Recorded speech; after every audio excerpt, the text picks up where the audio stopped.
Jack অনেক দিন পর তার গিয়ারের দিকে ঝুঁকছে যখন হারলান ফেটে যায়, তার মুখ রাগে লাল হয়ে যায়। হারলান, কে এটা করেছে?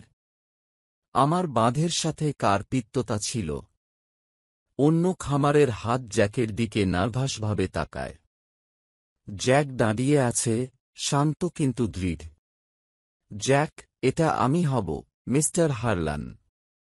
হারলান, তুমি? তোমার কিছু নার্ভও আছে, ছেলে। আপনি কি করেছেন কোন ধারণা আছে? জ্যাক, আমি মনে করি আমি করি।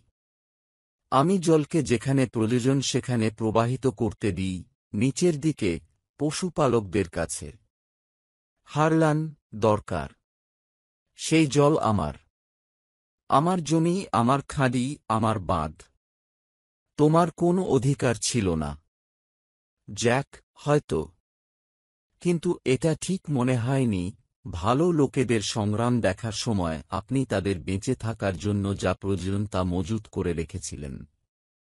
হারলান, ঠিক কি তা আমাকে প্রচার করবেন না।